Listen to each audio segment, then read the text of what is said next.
What's up, guys, gals, and gamers of the internet? Welcome to our newest review for the Steam controller.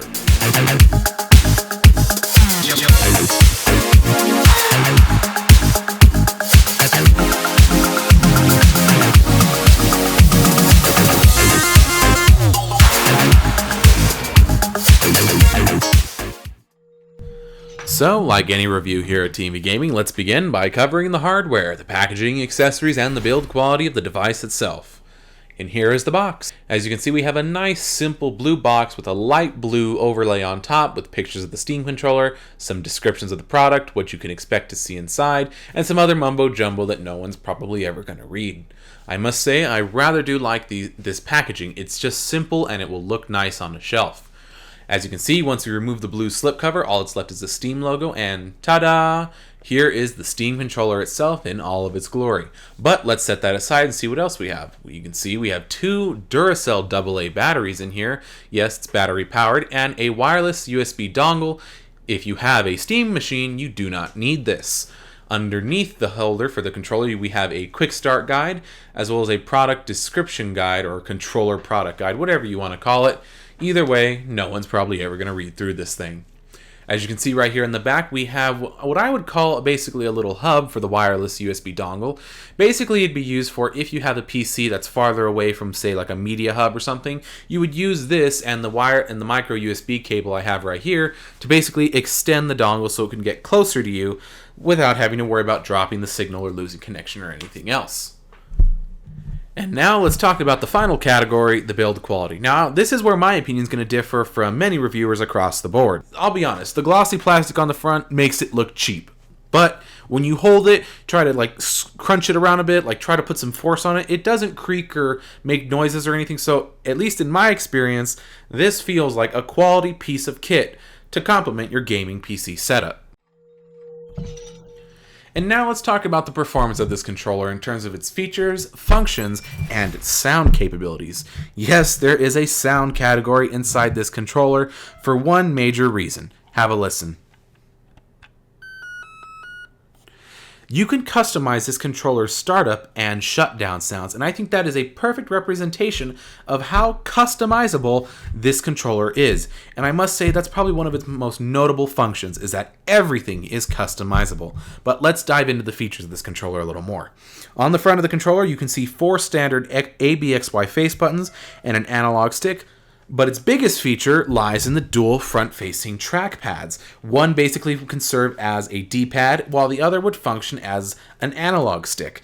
And let me say, there is a learning curve to this, but it's not that steep and it's not that difficult. Once you learn how to customize everything, these front-facing trackpads work phenomenal, especially in a game like Portal, where you got to move around, aim, and shoot portals everywhere. I really, really like it. Now, my biggest criticism of these is that I really wish Valve would have stuck with the original design from way back, where they had two front-facing trackpads with the rings in them that would function as an analog stick for each one, and then instead of an analog stick on this controller, they had a D-pad. That, I wish, is what they had done, because frankly, using this the left trackpad as a D-pad is terrible, but when you use it as an analog stick, it works really, really well. I think another feature this controller has that stands out from many other controllers is on the back, and those are the back paddles. Now, I've heard some people refer to them as triggers. I personally call them paddles, because what they do is they basically serve as more buttons, and each paddle serves as one button, which allows me to allocate 2 buttons from the front over to the back. And in a case like Portal or Sonic Generations, where you only have 1 or 2 different uses of the face buttons, it works a hell of a lot better, because you don't have to take your thumbs off of the trackpads to go push a face button. You just use one of your fingers, and then boom, you're good to go. Another feature that this controller houses that sets it apart from others is in its dual stage triggers. Now, the reason they are called that is because these triggers can basically act as analog or digital triggers, depending on what game you're playing and how you set them up. And that's really nice that they give you that much of an option to customize the triggers depending on what kind of game you're playing. And now let's talk about the software, compatible applications, games, and the user interface you use to navigate the Steam controller's settings. When Valve launched this controller, they did it with the idea that this thing would make all previous games compatible with it and all games going forward. to bring PC gaming to the living room. And I think so far they've done a pretty good job of doing that because they have basically three ways you can set up this controller. One, you can do it yourself, buy the game. Two, you can download a preset from Valve. Or three, you can go to the community forums basically and download some of the most popular user-submitted configurations for the Steam controller. In doing so, you learn all the tips and tricks on how to get the best setup out of your Steam controller for all of the games, regardless of what you're playing. Although, for some people, like for first-person shooters, some people may still want to resort to a keyboard and mouse. But if you're playing on a couch, the fact that almost all of the games that I've played so far have been backwards compatible, and Valve claims that there are over 1,000 games compatible with it, I think it's a sign that this thing is going to be around to stay. Not to necessarily replace the keyboard and mouse, but to go alongside them. As for the user interface that you use to actually customize the controller, I'll be honest, it is a little confusing at first, but when you take the time and play around with it, you'll learn all the bells and whistles and all the neat little things you can do with this controller. And now, here we are at the end. I'll be honest, when I first was looking into this, I was put off by it because people were saying how it's a shit controller and it will never replace the keyboard and mouse and going on and on and on about it. But I decided to buy one anyway, and I realized, and I've seen this from Valve too, this isn't designed to be a replacement to the keyboard and mouse, it's designed to be a companion device, something you could use if you don't feel like playing with your keyboard and mouse. And with its customization being all over the place, there is so much you can do with it that it's a viable piece of hardware that you can use to play your games on your PC. And I really do like that. But it's not perfect, and I do have my share of criticisms of it. One, which is the biggest one, it lies in the left trackpad. Valve, if you make a Mark II or a Model 2 or whatever of this thing, please just mirror the right trackpad.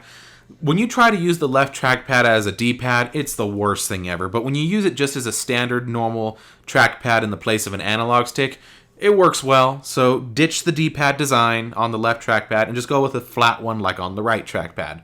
My second criticism is in the analog stick. Valve put two trackpads on this thing. Those should have been the replacements to the analog stick. This controller shouldn't have an analog stick. It should have a normal cross-shaped D-pad.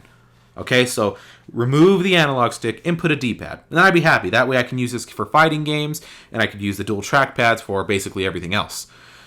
My next complaint lies in the shoulder buttons. I like the positioning. They feel fine, but when I press them, even though there's a click, it doesn't feel satisfying. I don't feel as if I'm pushing down hard enough.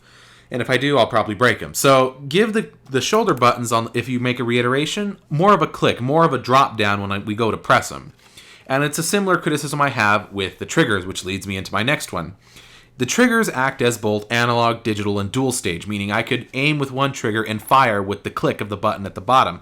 But the problem is that the triggers don't feel like there's enough travel between the analog mode and the final click. So with that, I would like to see more travel in the next reiteration of this controller's triggers. That way it just feels more satisfying and I don't feel like I'm going from 0 to 100 in a racing game. Other than that, I love this controller. I've had a lot of fun with it, and if you're looking to getting a Steam controller, just make the dive and do it. If you have a lot of fun customizing things, I think you'll have a lot of fun playing your games with this controller. Well, that's all for this review, guys. Thanks for watching, and I hope to see you soon.